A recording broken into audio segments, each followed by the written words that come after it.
salaam gaay maa ngi leen di ziar bu baax a baax Pape Ndiaye Walfadjri vrai naafeq la moom yaakaar na ne rek li nga xam ne loolu la signé ba génn yaakaar na ne ku génn prison rek loolu nga signé gars yi ñu dem déglu ji Pape Ndiaye après ñëwaat léegi ak avocat bi nga xam ne moo doon taxaw ñi nga xam ne ñoom lañ tëjoon Cheikh Omar Diagne tamit am na lu mu wax nee na amul lenn loo xam ne signé nañ ko fa lu déppoowul ak yoon ba génn nañ leen dem déglu ji Pape Ndiaye ak Cheikh Omar Diagne après ñëwaat léegi gars yi Pape Ndiaye vrai naafeq la. gars yi ñu bàyyi sur quelle base lañ leen bàyyi. mais expliqué naa la ko léegi Pape. procureur de la république ci jamono moo leen arrêté lu gàll seen ndodd. dégg naa li nga wax de mais est-ce que amul leneen lu ci laxasu. gàll ci seen ndodd ay ñaawteef demander juge d'instruction mu placer sur leen sous mandat de dépôt. dans un contexte politique bien déterminé. Aujourd'hui dans un autre contexte politique bien déterminé même procureur boobu moo jëlaat initiative sàkku ci juge d'instruction mi nga xam ne moo leen mettroon sous mandat de dépôt ci kaw càkkutéefam ne nañ leen bàyyi donc li ci ginnaaw man xaw ma ko. li ma mën a xam mooy amul leneen lu ñu leen signaloo ba ñuy génn. non amul. peut-être avocat mën nga ko bañ a yëg. non signaloo mooy lan procureur de la République en vertu de l'article 128 du code de procédure pénale moo jël initiative saisir le juge d'instruction ou juge d'instruction pour mu bàyyi leen juge d'instruction bi jël ordonnance de libération d'office bu pare juge d'instruction day bind au directeur de la prison informer ko sur levée de mandat de dépôt. C'est normal booy génn da ngay signé ne génn na. sa client yi waxuñu la lépp de dafa mel ni waxuñu la lépp de. non man loolu laa xam xaw ma leneen yëguma leneen li ma yëg loolu la yoon maye noonu la ñuy génnee. en tout cas ñoom li ñu signé ba ñuy génn xam nañ ko. waaw man loolu xaw ma ko. li ma xam daal Pape mooy jël nañ ordonnance de libération. de liberté provisoire d'office. C'est normal juge d'instruction notifié au directeur de la prison. pour wax ko ne on a levé le mandat de dépôt. bàyyil diw ak diw buñ lay bàyyi da nga signé ne yaa ngi génn. ok loolu laa yëg. yëguma leneen te loolu ma yëg moom mi ngi ko droit yow bu nee am na leen loo yëg wax ma ko. non man damay laajte rek. waaw man yëguma leneen te gëwuma ne am na leneen lu ñu signé buñ ko signé woon wax ko. en tout cas man su may client réaction yu bëri ci ñoom mais dafa mel ni gars yi waxuñu lépp de. waaw man daal nañ dem ba ci kanam rek peut-être que leneen di dana feeñ. xam nga man nekkuma avocat ñi ñu génn ñëpp. ok avocat lu ñu bëri ci ñoom la. mais en tout cas man su may client signé wuñu dara lu dul lañ war a signé je vais être clair su may client ñi ci génn yëpp pour la majorité man maa jël suma téléphone woo seeni soxna seeni doom seeni frère ne jege ji leen telle prison. ok diw dina génn léegi bi ñu génnee ñu ci bëri dégg naa la signé wuñu fa lenn lu dul li ñu war a signé mooy da ngay génn booy signé booy génn da ngay signé kii signé wuñu fa leneen. pour sumay client laa wax koo xam ne défendre la mënu ma wax Pape ci seen tool en tout cas moo am mes clients signé wuñu lenn lu dul li ñu war a signé li yoon may. am nga yaakaar ni ñeneen ñi ci fan yi di ñëw bàyyi bi dina continuer ñu kii leen. am naa ci yaakaar. parce que dégg nañ jëwriñ bi yor mbiru yoon. garde des sceaux ne am na yeneen dossier yu ñuy càmbar. kon kañ njiitu réew mi joxe na instruction ne nañu liggéey. pour jàmm ñëw ci penc mi yaakaar na dañ ko yël loolu lay sàkku. gis naa démb Bolo wala cousine Jackie Chan boobu mu taxaw tere di wax li mu wax dara am dara waaw donc c'est pas vrai ñun waruñu sax am liberté provisoire. on nous a retenu de force au niveau de la prison pour bañ ñu génn. pour quelle raison je ne sais pas man si yàlla su ma dimbaloon instant yi ma am ay député waroon naa dugal nu tëdd sax ay question wala commission parlementaire pour ñu xool procureur bi li mu def lan moo tax mu def ko ndax procureur ñu suñu xel tey na ci moom chaque fois dégg naa ministre bi muy wax naan mu ne moom kat ñoom jàppuñu kenn ahlan wa sahlan ñu ne ñoom jàppuñu kenn waaye soo leen bëggee dégg-dëgg mooy président mooy jàppaate képp ku wax leneen da ngay jàppaate fi président mooy jàppaate ndax ñun suñu dossier ñun ñëpp le procureur s'est autosaisi ñun kenn plainte ñu tooñ ñu kenn procureur moo autosaisiru woo dig leen demee ngeen wool ma diw ngeen jàppal ma ko ngeen laajal ma ko question nangam ak nangam ñun suñu audition sax da ngay toog et loolu c'est déplorable officier bu lay auditionné poser la question nga répondre mun la may ma mu jug génn woote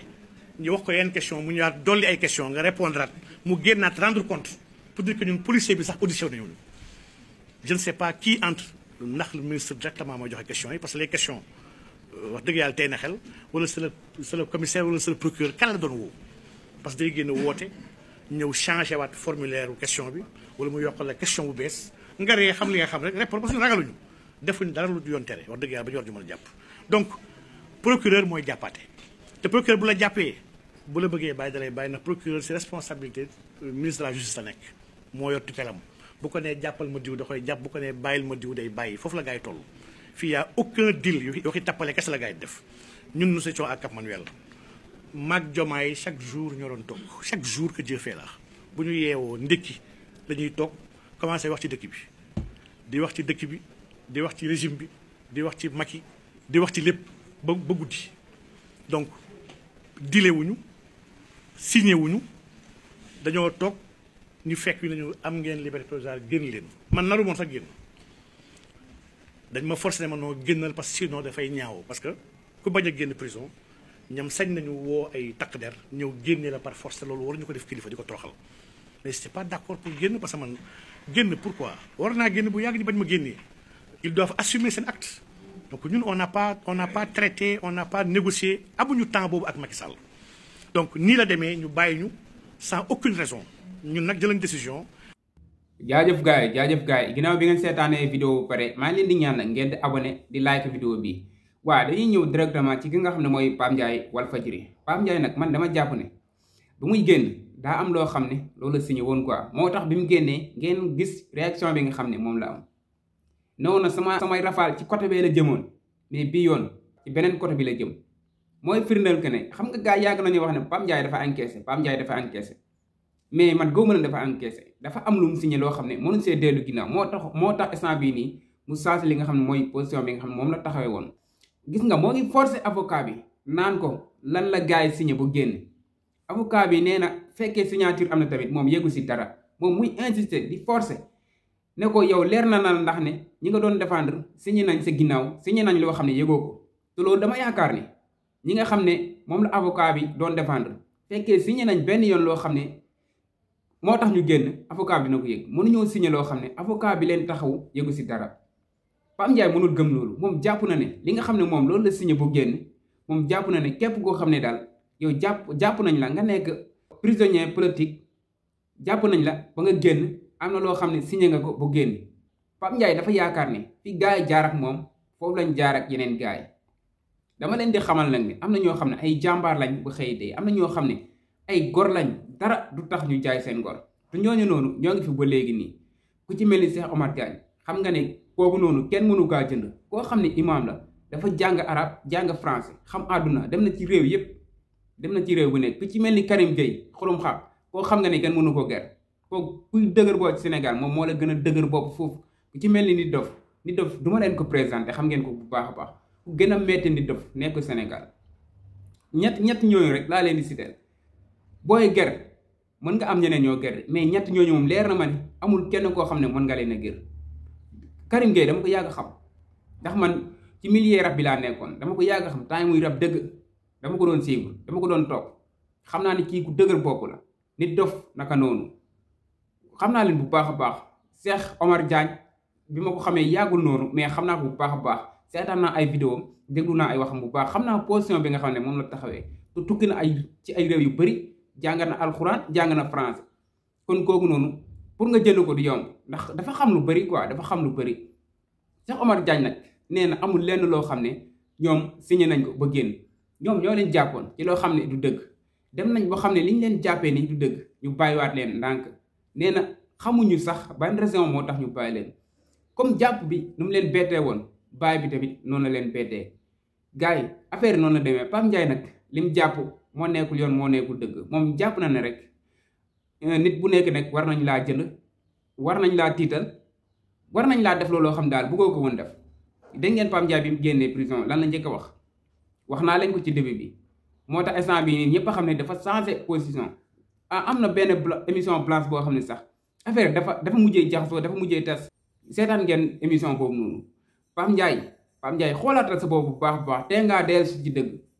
ñi réeroon sax instant bii nii ñoo ngi fexe dellu si ci dëgg bi nga xam ne moo fi nekk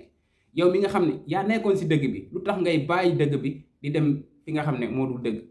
lu tax loolu ku alal tax nga jaay sa leer jëndoo ko lëndëm billaay danga ko rëccu dara mënul tax man ma jaay sama leer jëndee ko lëndëm te Pape Ndiaye gis nañ ni yow position boobu noonu nga taxawee loolu nag waaw dañ la koy wax rek ngir Sénégal bi nga xam ne ñun ñoo ko bokk pour nga bàyyi loolu noonu nga dellu ci raison bi nga xam ne ci loolu lañ lay woo gars yi ci loolu la ñuy woo ñëpp dëgg rek dëggal kese Cheikh Omar Diagne du kenn koo xam ne dañ koy signaloo loo xam ne bëgg ko suñu ni ki noonu nit Dof Karim Gueye ak ñi nga xam ne daal jàppoon nañ leen mënuma leen ñëpp mais xam am na ñoo xam ne daal xam naa leen si moom ñema naa leen a cité ne kenn mënu leen def looloo xam ne ñoom bëgguñu ko def te Omar Diagne bañ na ko ba ne moom bu sañoon day toogaat ci prison nee na moom bëggul woon génn ndax moom xamul lan lañ ko jàppee kon xam nga ne kooku noonu ku dëggu la kenn mënu koo jënd Pape Ndiaye xoolaatal sa taxawaay bu baax a baax nga dellu si dëgg dellu si yàlla gars yi béggee naa leen bu baax a baax vidéo bi loolu la woon comme li ma leen koy waxee chaque jour rek abonné leen amee vidéo bi ba ci beneen vidéo gars yi